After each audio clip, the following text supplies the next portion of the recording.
Hello, everyone, and welcome to This Week in Hospitality Marketing live show number 336, second show of 2022. Thank you, as always, for joining me, both either live or playing our recorded broadcast, and for our simulcasting on Facebook, LinkedIn, Twitter, YouTube, Twitch. And last count we were a little over, well, we had actually 39 countries that were listed as having watched. We, of course, translate the show on its recording down to 11 languages that are our highest volume languages that are helpful, hopefully, to those that are in those countries. And thank you also to those that watch us live in time zones that I would just not expect. The APAC area in particular, and some EU. We have a lot of people from France and Spain. Thank you so much for that. And we do hope that you get to enjoy the rebroadcasting of our show Wednesdays at 11:30 a.m. for both Sydney, Australia time and UK London time. So we try to make sure that the times are a little bit more equitable for the playback to that. I also appreciate the kind words for everyone that has enjoyed the fact that we have kept the pattern of the show being one topic for no more than an hour. That way you can decide if this is a topic of interest for you to come join us. And of course, as a reminder to everyone, as much as we use this platform, live webinar, the link that is shared for people to engage with us is actually the least used link out of comparison to everything else. Everyone watches our simulcast rather than joining us, and I would love the participation on our show here to reflect people to being able to come in and actually contribute to our conversation here on the simulcast as well on the webinar series. So for that, let's get started with the topic today. I made an interesting, controversial statement because of the time of year that we're in for a few things, and we'll bring that into the discussion. I made the topic statement, get in line or make a new one, making leadership decisions in 2022. The inspiration of this topic for me today, and by the way, part of the topic's inspiration came from some of the feedback I got from people that are enjoying the topical conversations of here now issues that they're not seeing on other programs of content that are all about fluffy expectations and what did you just buy and how did you what are you doing in this particular channel, which are all helpful dialogue. Please, I'm not trying to dismiss those conversations as being irrelevant, but they're kind of consistently similar to other platforms that are also showing the same kind of conversation. We opened this hotel. I'm at this executive level making these decisions that don't seem really tangible to the how can that affect my daily decision-making process? What do I need to know today? And that's the inspiration of our show, has been for the 8 years we've been doing this every week, of what is applicable for us today. And this day, being the week that it is in January, we're seeing the notifications in the news feeds of all of the new board announcements for a lot of our associations and organizations that we look to for guidance and insight and direction. AHLA, HAMAS, HSMAI, for those, the Association of Hotel Ownership, for HAMAS, Asset Managers, HSMAI, Hospitality Sales Marketing Association International, American Hotel Lodging Association.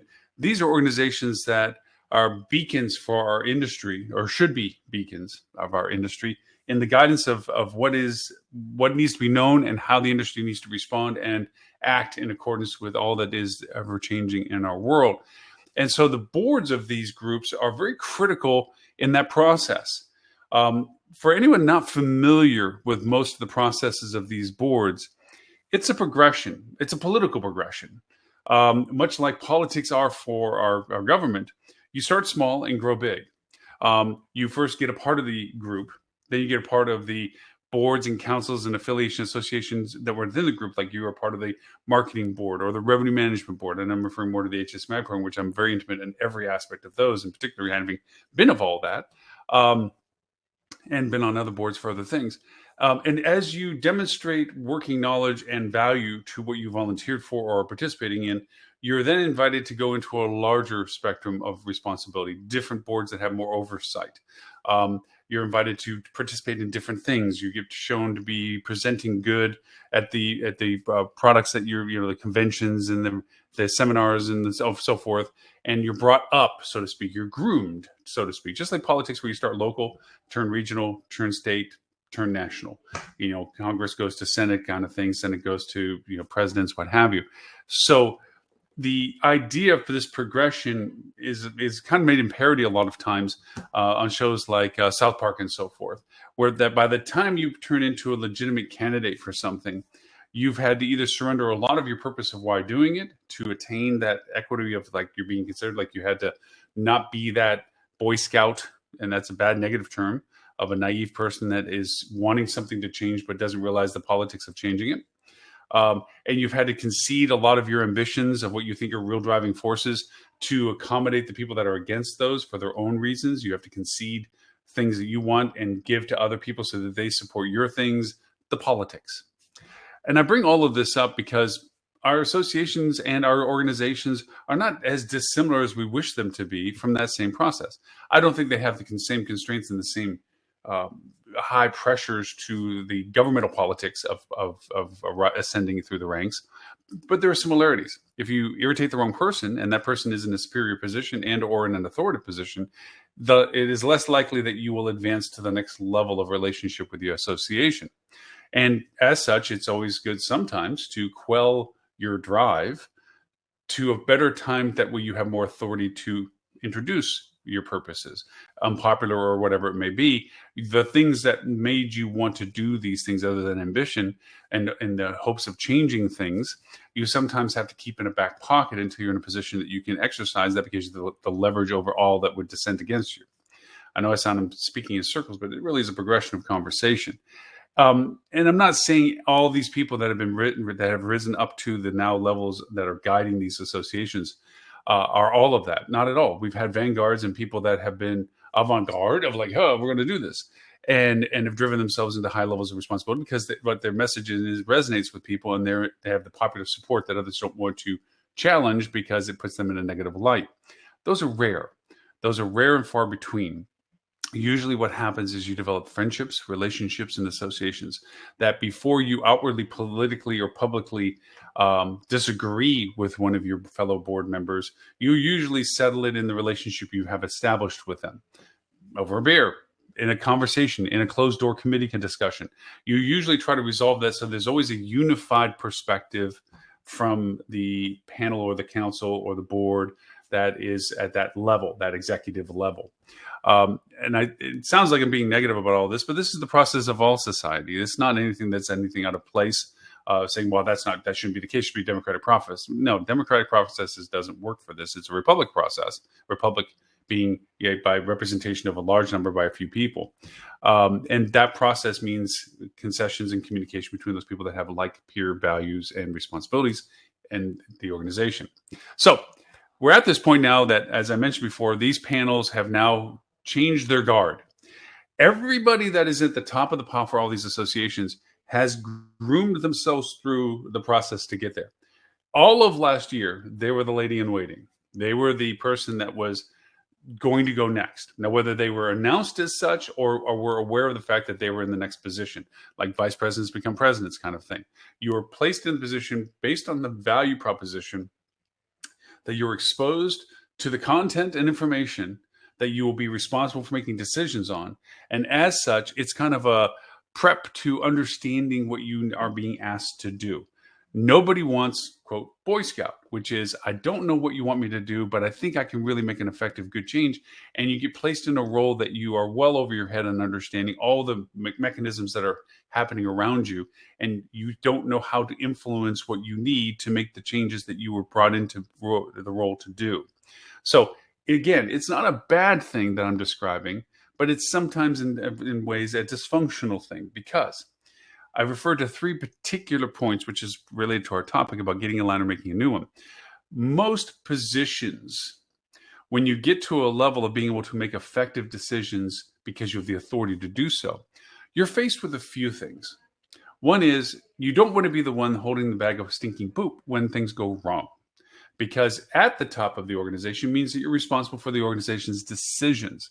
And if you're an ineffective leader in that organization where people work around you because they don't respect you and or work around you because they can because you're unaware of them, then you are basically the scapegoat for other people's decisions. You don't want to be that. Nobody wants to be that. Nobody wants to be the bad guy. In that sense, being the bad guy is sometimes a good thing. We'll get to that. So because of that, you temper your decisions. And you temper your decisions through basically what I consider a decision-making process. The initial decision is it to the good of the people that we represent? That's the idealistic, wow, are we doing the right thing for everybody that, literally we answer to in our organization? Coffee. The second decision is, how does that affect our ability to effectively run as an organization? How does it affect us? First, it's how does it affect the people that we represent? And how does it affect our organization? Are we risking our entity's existence by making these decisions? And then the third one, the final decision, is the sad decision. And the sad decision is usually down to the role of, are we the first to do this? Some people relish the idea that they're first at something. Not this case, not in the leadership role of the responsibility of retaining power, because first means risk. If I'm the first to do something, if it fails, it's doubly bad for me because I took the risk to do it. It was unproven, untested. Do these words sound familiar? Okay. So a lot of times, one of the largest questions that get asked is, who else is doing this? Who else has done this? How successful were they doing this? Which means it goes to my topic statement. Either you're getting in line, meaning following what somebody else has done, or you're making a new line, which is, I'm going to do this because this is what needs to get done, even though I know nobody else has tried this before. The challenging part that I ask everyone from our show and from perpetual conversations this year, that if you're a part of these organizations, the person that has the least risk is the people that have not asked, that they don't have an agenda of what they're trying to get out of it, but really the intent of trying to solve or create a solution for something that they feel adamant about. And that comes from the volume of people in a consensus. Nobody wants to be unpopular. People make unpopular decisions and they realize that's the responsibility of their role, and they assume that and they take responsibility. I'm all good for that. But nobody truly likes to be the person that is not liked by the people. So for that reason, if you can show that there's a general feeling, not just you, but a general feeling that the decision should be a certain way or a thought should be done a certain way, then that needs to be something that inspires you in the masses, voice of the people kind of conversation. That's where you see the demonstrations and the protests and things. It's trying to demonstrate that there's not just one or two people that are thinking like this, but a shared feeling of multiples of people. That same existence runs in our organizations and associations. The same thing that drives our staffing and our teams that are wanting better work that we have restricted because of profitability and so what have you, all those things, that makes them push back saying, no, we're going to gather together, we're going to unionize, or we're going to collaborate together and represent to you that we want more out of our relationship with you, is the very same reason that we have to approach our associations that way. Challenge the associations. Don't accept what's being fed to you by them. Ask why they think that they do. Ask why they made the decisions that they did, so that they can validate beyond to me, I'm in amazement all the time. I see politicians, high-level politicians, vice president, president, senators, congressmen, they never answer a straight question. Is the sky red or blue? Well, what do you think it is? Or whatever. Everything is about not answering that question because they don't want to be held to a decision of that. I'm not saying that all of leadership is like that, but you learn that skill. You learn that deference to ambiguity so that you can land one way or another. I used to call it, still do call it, deniable culpability. Close enough to a project that you can take credit for its success, far enough away from the project that the blast doesn't knock you down, that you don't get blamed for it. That sweet spot margin of, I always thought alone that was a great idea. I was very supportive of that, blah, blah, blah. No, you weren't. You were near it, close enough to be able to say you did that, but far enough away that if it's like, well, I mentioned to them that I didn't think that was good, or, that just seemed like I was going down the wrong path. I really wasn't all in on that one. It's an ambiguous little middle ground that a lot of leadership does. Why? Not because they don't want to be doing things. It's because it diminishes their ability to do things in the future if they're wrong enough in the past. Let me explain that. We all have been in board meetings or have been in organizations where decisions are being made in a collaboration. You have representatives for different entities, whether it's even at your own property, and you're having an exec level meeting or you're having a leadership meeting and you're having people together and there's decisions that have to happen. If your idea is always the bad idea, meaning even when it's, say, let's try it and it fails, you begin to score chips on the negative side. Like, well, Loren hasn't been right yet. The three ideas that we kind of went with and we thought, well, why not? We should try it. All three failed. So now this idea from Loren, you know what? I'm not in on it. I think, and even though it probably was an idea that was going to run, and it might have been the one winning one, you're fighting now the baggage behind it. I often used to refer to this as like a tractor pull. If you're not from the South, and tractor pulls may be an odd analogy for this, but tractor pulls have these huge monster tractors with multiple engines. It's really fun to watch, really noisy too. But there's a sled behind them. And as they come out of the gate, their objective is to go as far as they can before they can't go any farther. The sled starts easy. No problem. It's sliding along. This big engine is just dragging it right along. But as it moves forward, the weight begins to shift, so that makes it really hard to drag it the final distance. There's a strategy to that. Well, a lot of that happens in our constant decision-making dialogue. Is when you're new to a position, you have a honeymoon period. You have a chance where people will give you the benefit of the doubt because they don't have a history of you to know whether or not you're talking out of your hat or whether you really do know what you're talking about. That comes proven over time based on the decisions you make and the process results from them. So with that honeymoon period, you can get a lot of things started really fast and push forward. People are like, sure, let's try that. Well, yeah, we tried it before, but that was with whoever it was. Maybe you'll make it different. But as you begin to chalk up negative results, it gets harder to get people on board. And eventually you'll tip the scale where they're just not confident in you. Now, add it back to the meeting program. The dynamic of those kind of meetings, and I've been in every tier of meetings, been on the bottom of the meetings food chain, top of the food chain. I've been at property level, I've been at corporate level, I've been at brand level, I've been at multi-unit level, I've been at ownership levels. And there's a difference. Ownership, well, we'll get to that. Anyway, when you're in there, you have the voice, but that voice has credibility based on the scorecard you have.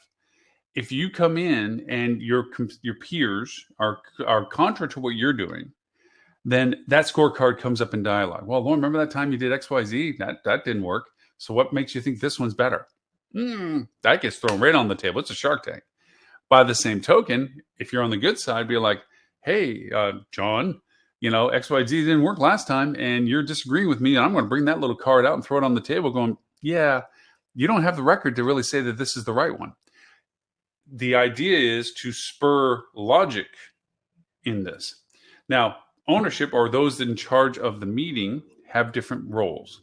They have the role of allowing the, two men enter, one man leaves Thunderdome mentality. Like, y'all fight this out, and the last one that has the wherefore to beat back everybody else, that's the idea that you win, right?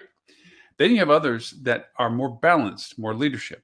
They look at the knowledge base of each participant and are knowledgeable enough about each participant to know what motivates their perspective. And they add that into the weight of what is being discussed. And their job, if done well as a good leader, not as a manager, managers just put fences around things. They cope. Leadership is the solicitation of the participants' strong points to incite their contribution of those things in a safe place of, I know you haven't had a successful idea recently, but I think you're onto something for what you are really knowledgeable about, or you wouldn't have your job. Please push that. Bring up what you're safe in talking about, knowing that not everybody's just going to keep pouncing on your bad last idea, but that you really do know housekeeping operations. And you're very adamant about the negative impact of this decision on operations that you're very fluent on. Let me listen to your expertise. That's a solid leader. Okay. That same said leader doesn't ask the proverbial questions that always get asked at C-level. And I'll tell you what the final decision circuit is on everything. It may have started out, this is good for our guests. It may start out good for our associates, our team members. It gets down to a fundamental 3-question pronged request. How much does it cost? How much are we going to make off of what it costs?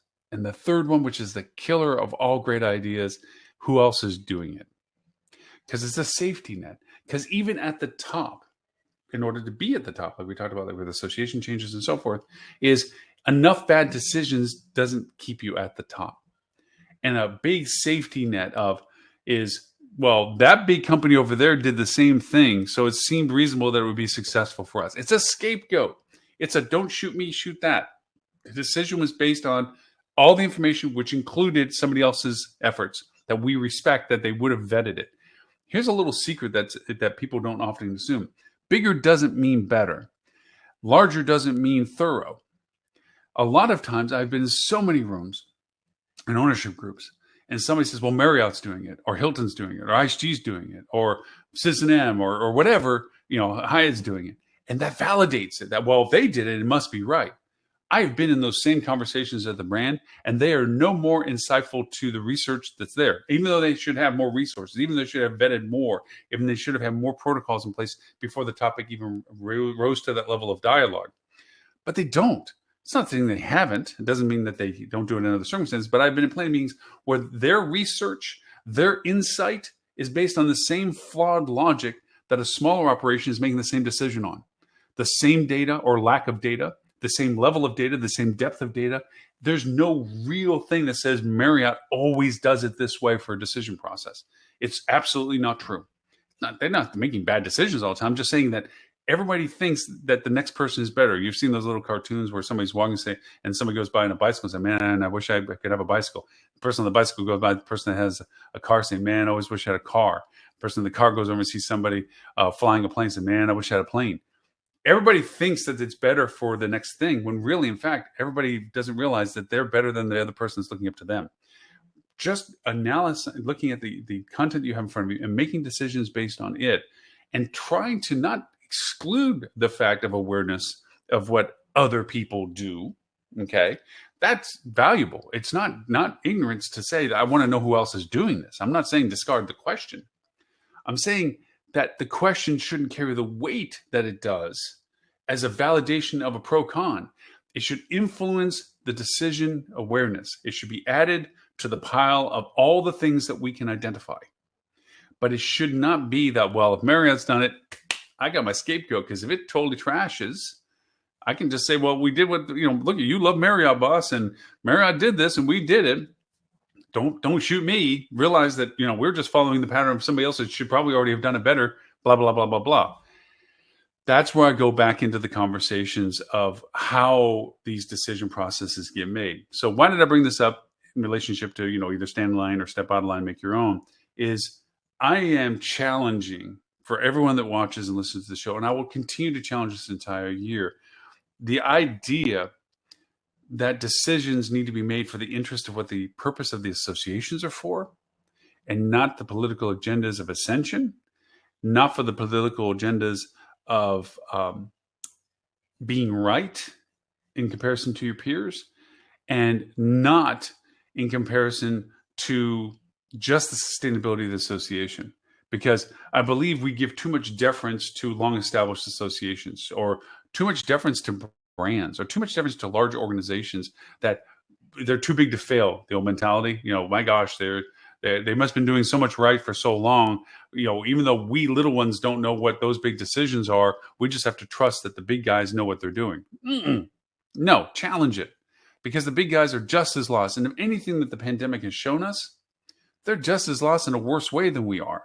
At least we knew what to do when it came to, well, gee, we should put some information about the COVID stuff on our website.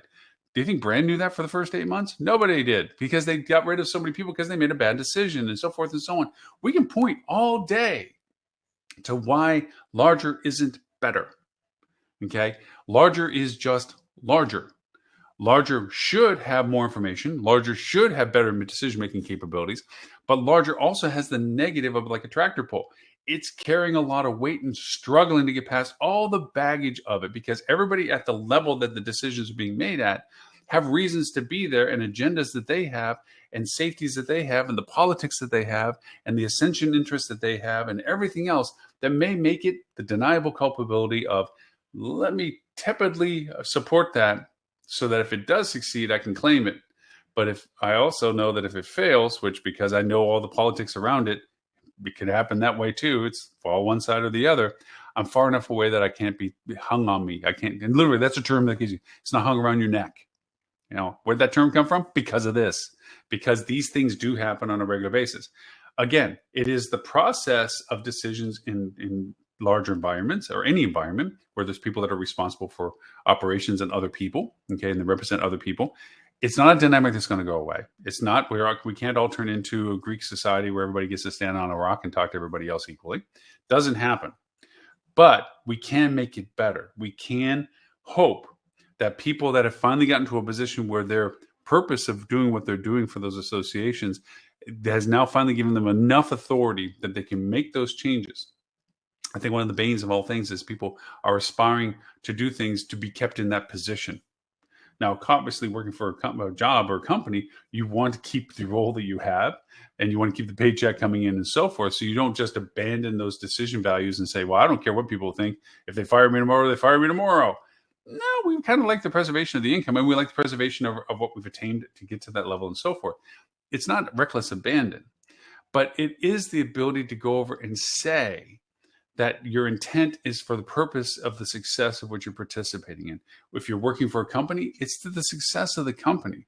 Sometimes, in spite of your willingness to say, I could crush that peer person, take over what he's responsible for, and go up to the next step. That's a reality business. You can go up to that person and say, you know what? We are in a position that we can work together, or I can work alone. You should try to think of working with me rather than always being against it because you haven't won well with your decisions. That leadership is very rare, I think. I don't think there's a lot of people that do that kind of collaborative relationships. They never try to overly crush everybody next to them. It's not always a, dog eat dog perspective. I think there's always a competition. It's healthy to have competition. You should walk into a meeting prepared to participate. Not knowing that nobody's not going to attack you doesn't mean that you don't walk in prepared to participate. And I think you should be called out if you walk in unprepared. And I think you should be called out if your decisions are not based in true facts and or information that supports it, other than just I'm thinking it's a red sky today. Prove it, make it. Most importantly, if you disagree, have a replacement for what you disagree about. It's okay that you want to poop on my idea all day, because that's the way decisions get made, is that you shoot at it and see if it still holds water. But if you do shoot at it, why? And what do you have as an alternative to what you're disagreeing with? Just don't disagree to disagree. Don't say, I think that's a dumb idea. Well, what's your idea? That's not important. I just think your idea is dumb. Doesn't solve anything. It doesn't get any closer to a solution. It just turns into a protagonist relationship of people going back and forth with each other. So my topic of it, based on that, was really talking about the process of initial decisions, which was the inspiration for what needs to be done. Think of it as, in the government perspective, a bill to do something positive turns into some warped, convoluted, multi-layered, stacked, I had to concede this for them to get this piece of junk that I didn't believe in, but by doing that, they supported mine to get what I really want to try to push through. So many good intents fall on the clipping room floor of bills and things like this. So too in corporate offices, on boardrooms. Great ideas get killed because of bad politics and bad leadership and bad means of making decision processes of, well, at the end of the day, who else is doing this? So you have initial decisions, which is even worth talking about further than the initial idea.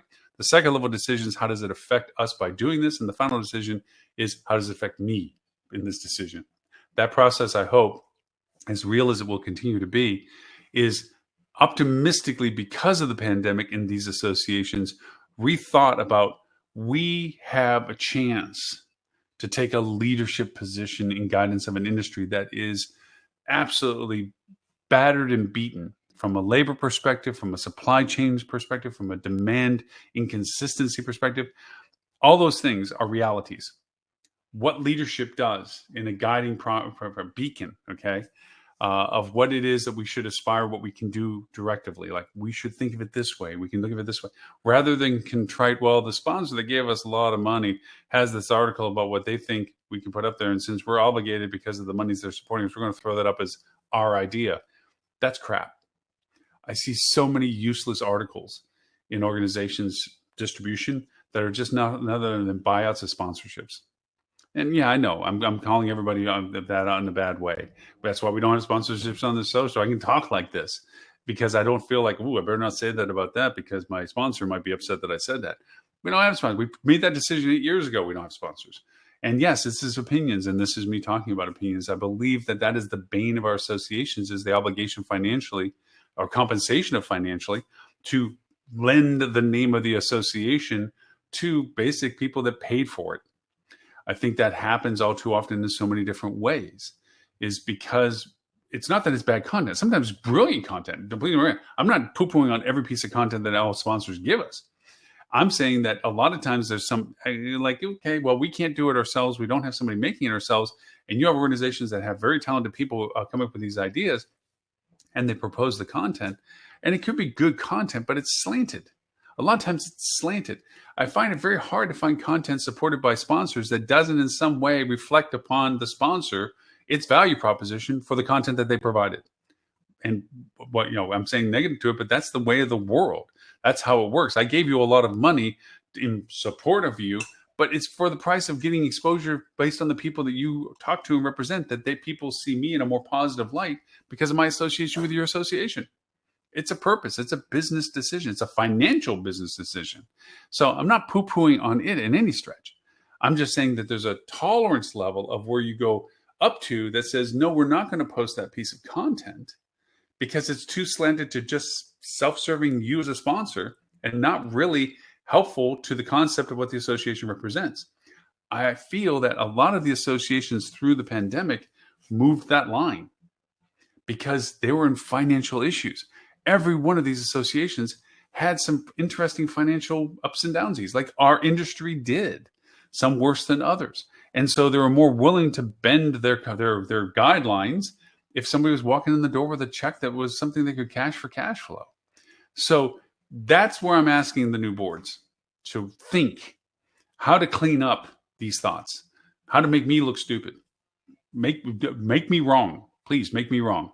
I will apologize to anybody that proves me wrong. And that's one other thing too, is like, I will stand adamant on my pile until somebody knocks me off, but I'll be also the first to acknowledge them that you proved that your idea, as different as I thought it was the better idea than mine.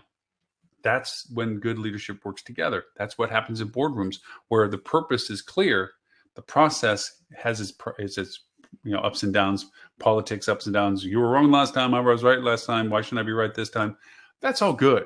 Guided by a good leader that makes sure that they inspire the best out of each of the people that are participating so that the best decision for the purpose of the discussion gets made. All right, that was my soapbox for today. I wanted to talk a little bit about just some variations to some things. From a newsworthy perspective, I think that it's important to understand that we get very settled into what we see as the world around us when it comes to marketing. We see Facebook the way we've seen Facebook. And it has changed over the years of Facebook from being an upstart of what the hell do we have to worry about Facebook for to, oh my gosh, if I'm not doing Facebook, I'm in trouble, to oh my gosh, Facebook isn't what it used to be. We have, like any long-term relationship with anything, different cycles of our engagement and intent for them. Same too with Twitter, same too with Pinterest, same too with Instagram, on and on. And early on for me, TikTok was okay. And it's an age thing because I didn't see the value in TikTok. I didn't see why somebody would want to do that when that kind of stuff was already existing in other platforms. And yes, I understood from the dialogues, the purpose of that. Okay, it's because it's not the other platform that it already sparked interest because so many people didn't want to be on the Facebook platform or be on the Instagram platform.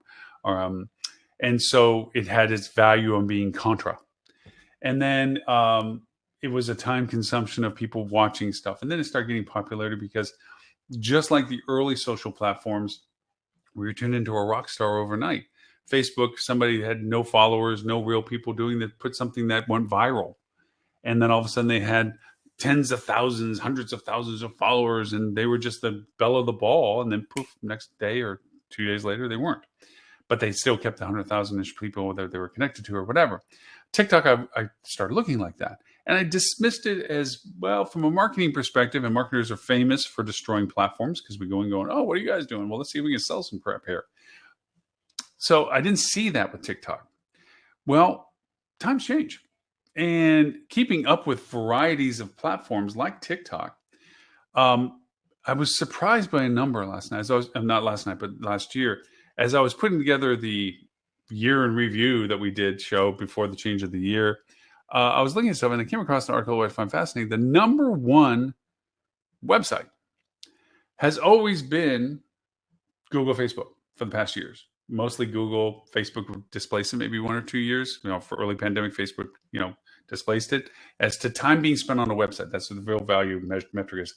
What's the number one website that out of the whole world has the most time spent on it? Well, to my surprise, even though I saw it before in the lower listings of it, TikTok hit that top. TikTok at the end of the year was the number one time consumed website that people went to. And it sunk in for me that I have to do what I've done in times past with other social platforms. I have to rechange my perspective on this platform. And so I spent, out of all the other things doing it, I want to take time to just kind of cultivate my awareness and curiosity of this. I was looking for success stories of people that have used TikTok for their businesses. I will say in general, and this goes back to reminiscing, having had the length of time in the industry to say this, it reminds me of the early Facebook and the early Instagram and even early Twitter, where you made a large impact for a small entity. That's what I'm seeing a lot of right now. A lot of small, medium businesses are finding value organically and paid on TikTok. And I would challenge anybody to say, before you go jumping into create ad campaigns in TikTok, you better know the platform you're dealing with. Personal use does not mean you know the platform. Personal use means you know how to use it for yourself, for what you use it for, and what you're interested in, and what you look at, and so forth. Looking at it through the lens and the optics, buzzword, of marketing changes how you look at how the platform can be utilized to the benefit of your product sale.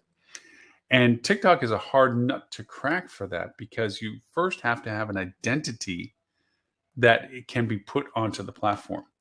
Sorry, I'm going to make coffee. It's not about just broadcast. It's not about this is what I have, room and rate. This is my product. This is where I'm at. You should come over and see it.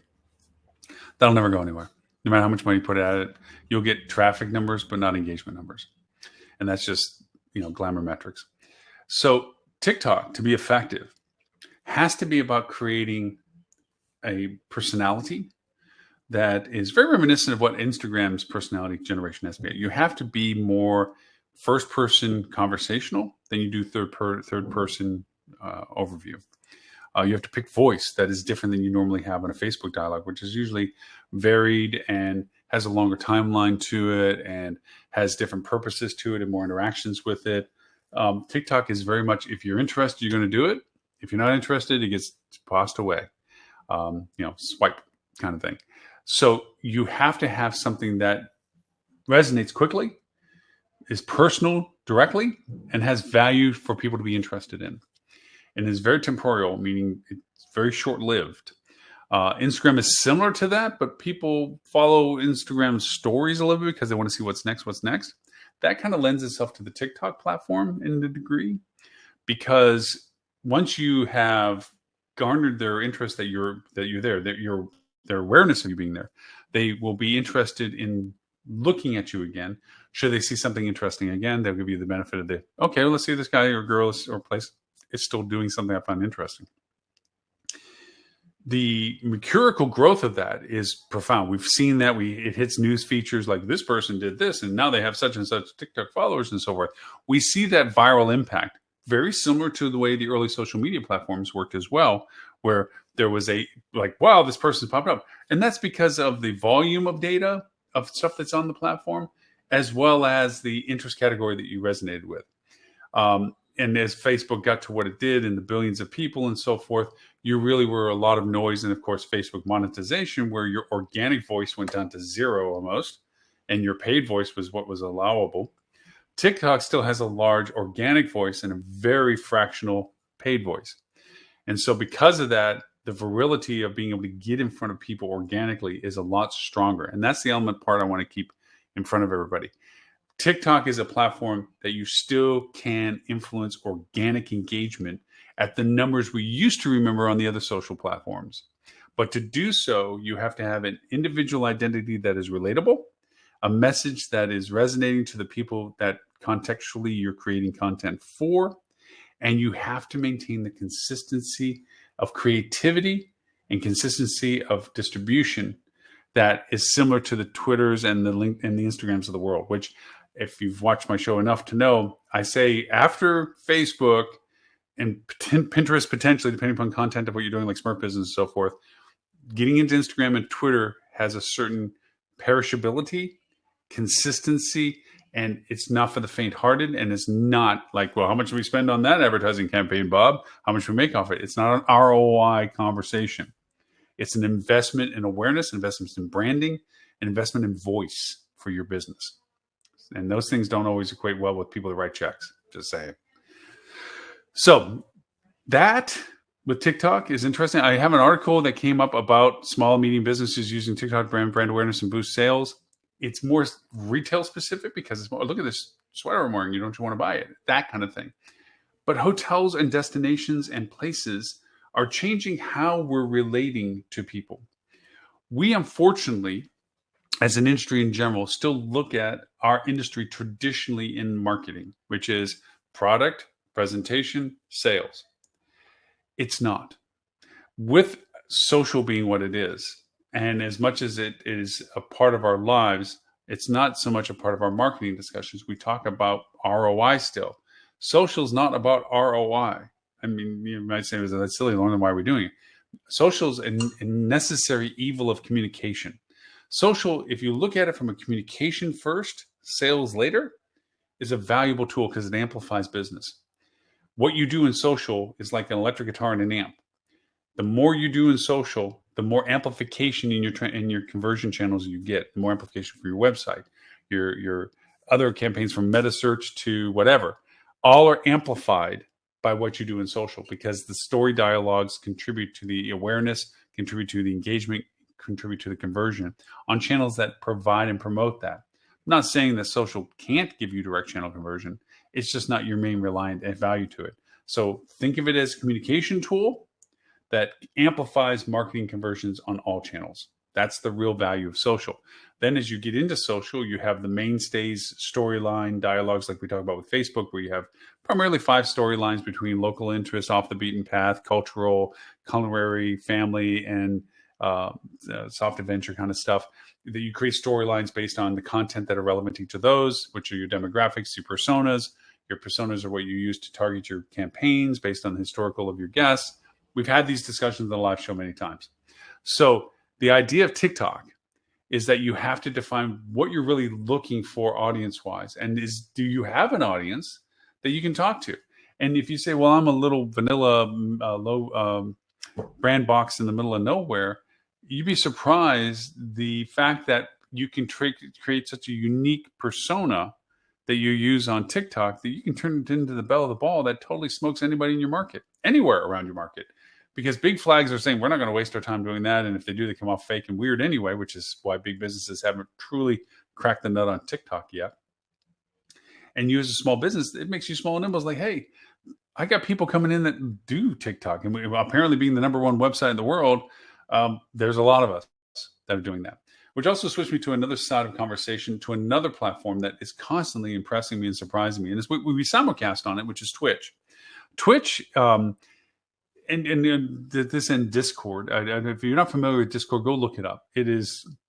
I use it for a lot of things because I'm so much into the VR space, and a lot of the content that is related to my research and development of ad campaigns and VR environments and so forth is more found on Discord than anything else. And Twitch is a lot like that too. These are channels of communication that if you're looking at how the river's flowing, up top may be going smooth, which most people, large businesses, see the general, the river's there, but they don't know the swift current that's underneath. This is the swift current underneath. This is the stuff that's happening for the people that are going to be the next people of, or the things that are being done, or how they're getting done. And everyone just relates that Google won the race. Google is the winner. Google's the one that has all the information. And yeah, you're right for now. But what you're not getting is the Discords and the Twitches of the world that have a whole other culture, the Reddits of the world, that have a whole different culture of content, that has a whole different means of delivery, have a whole different means of engagement that is not familiar to most people. And so because of that, they're not even focused on their value proposition. I made this example in a live show a few weeks ago that I was very impressed with, a young girl in Portland, Oregon. It was a rainy, cold night, and she was doing a live broadcast on Twitch where she was literally just personally with her phone, walking from coffee shop to coffee shop down a certain street in Portland that's famous for multiple coffee shops doing different things and so forth. And she was broadcasting live, and sharing her going into the store and then flipping the camera around. It's like, okay, or flipping the camera view around to show the menu in front of her and so forth. And so, this place is great for Sumatra, blah, blah, blah. They do this, this, and this. And she's talking. She already talked to the coffee shop. She was going to be coming in. Talked to the fact, that she could talk to somebody about what the coffee shop was, got some coffee, showed the coffee. Okay, you're thinking, well, that's just like a Facebook Live or whatever.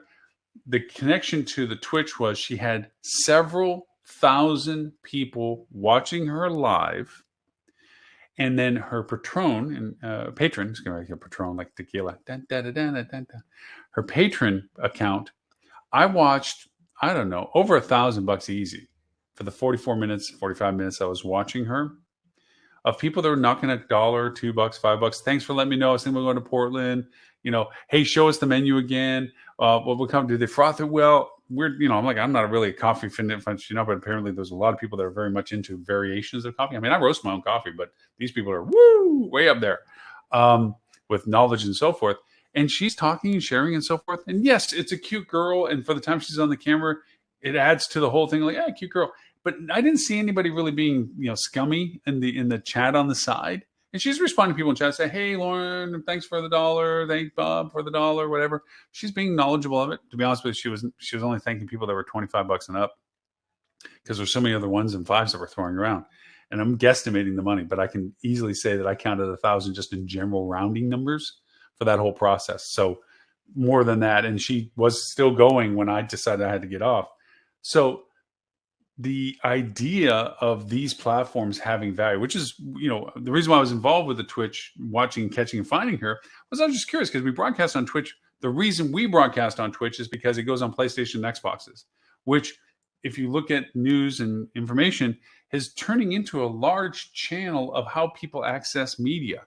We talk about, what happened to cable TV and what happened to satellite TV, and everyone's cord cutting and all this other stuff. Well, where are they getting their sources of media? Well, it's internet.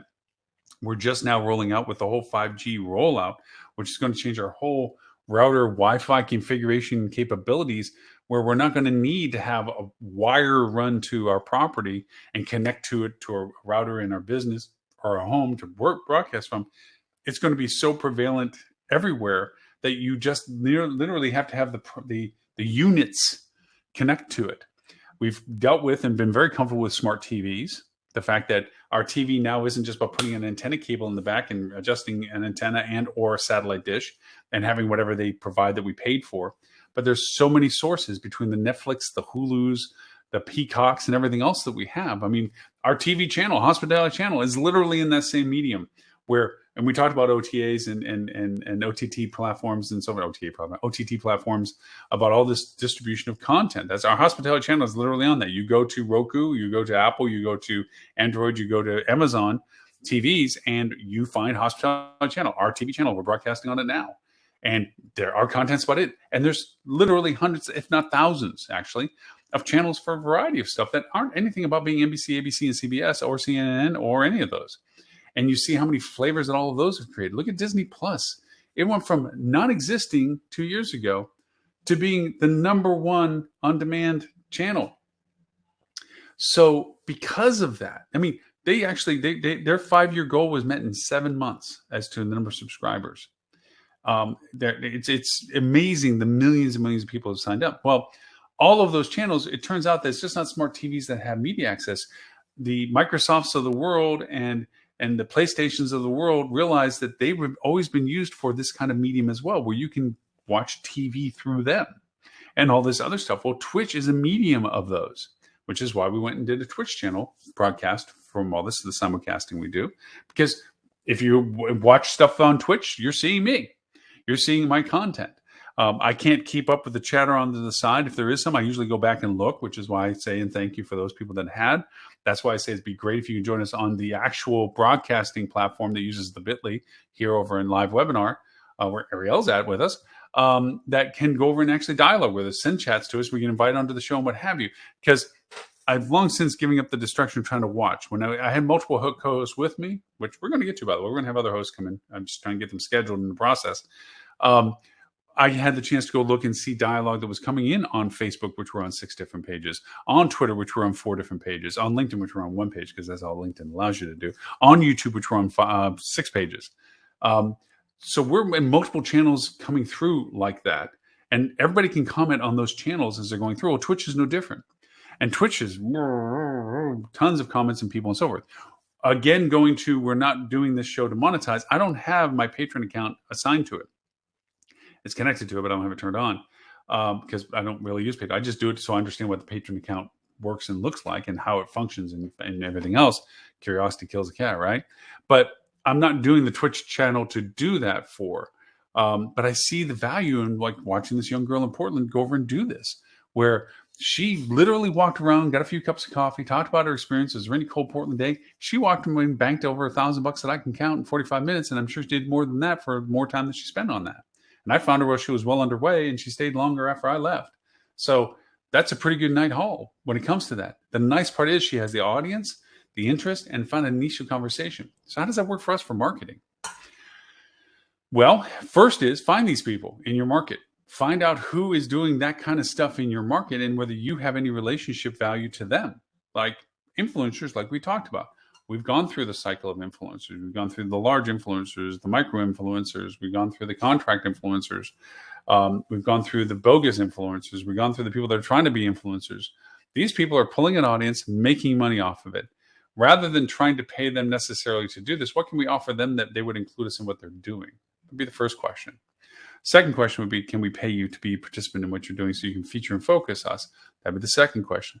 The third is, can we do it ourselves? Do we have the dedicated ability? And I'm not saying resources because we've had that discussion many weeks now. Do we have the dedicated ability to do something like this that can garner the attention, can garner the interest, and translate that to something of an awareness? Very much for the same reasons why we're doing a Twitch account now, is to garner more audience, to give ourselves in front of more people that may not have known about us because of the medium that they choose to watch their content on. That's why we pick Twitch. That's why it's good to think that there's people out there like that. Discord, whole nother platform of opportunity of conversations. It's not so much about video. It's about niche interests. And it's not, I mean, it can get micro niche, but it's just general dialogues of stuff, much like you see in Facebook where you have groups about World War II warships and things like this. You're like, well, that sounds pretty interesting. And I didn't know other people liked that. So let me sign up for that group and share common interest. Discord's like that. Discord's also a means of communication. Instead of going to a website and looking at a FAQ, Discord is very much about announcing an entry. I know this firsthand from the development usage of it when it comes to programs and apps and VR environments and so forth, and a whole host of other stuff. I'm just touching the parts I've touched. That there's tons of platforms of interest. If you want to learn and discover stuff, I wouldn't say it's a Wikipedia, but it is an active dialogue about current things, not news. I'm talking about current things like how do I build a JavaScript code for gateway entry rollover for such and such, that kind of stuff. And also, I love this VR environment, blah, blah, blah. Is there anybody else that loves this VR game too? Let's talk about all the fun games we're having. It's social, it's technical, it's conversational, but it's more importantly, content. And if you can derive a way of cracking that nut of sharing content that's edible for the people that use that platform, that's just not, hey, we got rooms and rates this weekend. If you're interested, that will not go on that platform. What you can talk about is being in the market that you're in, doing what you're doing, the product that you have, and talking through what you're doing and how you're doing it in a first-person way. You'll get people engaged with you, which makes it fun and fascinating. So we've kind of run the course of all this. I didn't want to get too divergent, but I want to make sure our news categories of things like TikTok and Twitch and Discord begin to come into our dialogue. Are they silver bullets that will solve our marketing problems? Absolutely not. But they're contributions to the puzzle that creates a clear picture of what it is that we can do for the things that derive our business. And when it comes to my statement of topic of get in line or make a new one, making leadership decisions in 2022, I want to do it as a rally cry for a new year. We're in a pandemic. We're still in a pandemic. As of this broadcast, we're still talking in terms of high numbers in the hopes that they come down. We're dealing with travel restrictions. We've talked about, COVID information and so forth. we're in an active dynamic dialogue. And we've certainly had shows about dynamic budgets and dynamic marketing and dynamic scenario development and so forth. Get off of the new normal conversation. This is normal. If it changes in the future, that's the new normal. This is normal now.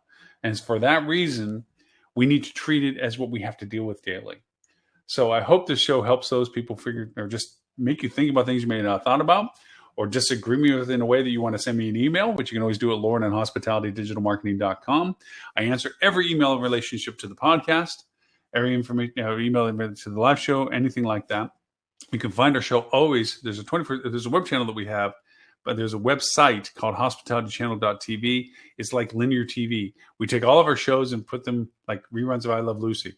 It's a chronological listing show, next show. It's free. You can watch all of our old archive shows, both on that and our podcast, which we do. I'll be doing a podcast where the recap of the show will be included with that. We talk a little bit more in depth about certain tools. But last week's discussion was about SMS platforms and how to use them, how to integrate them into platforms that do other stuff. That was last week's. I'm not going to talk about this week's because I'm going to write it after we're done with the show.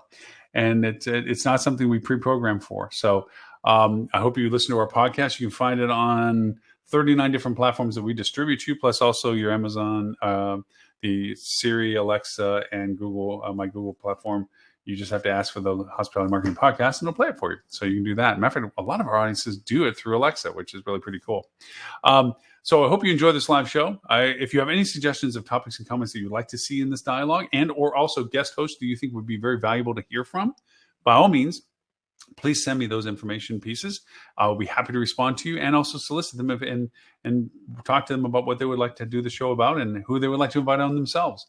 It's always a welcome broadcast. This is just not me on my soapboxes, but it was a transition process from how we used to do it to doing it now this way, to transitioning into the idea that we're going to bring back co-hosts and begin to diversify content with other people. So with that, I thank you all for the privilege of your time. I do look forward to speaking with you next week, 11:30 a.m. And my name is Loren Gray. And again, thank you for the time today. Ariel, thank you for jumping on to this particular channel. And for everyone else that I'll go back and look at on the other channels, I also want to thank you very much for your time spent today and for listening to our rebroadcast later. So until next week, thank you. Stay safe, stay healthy.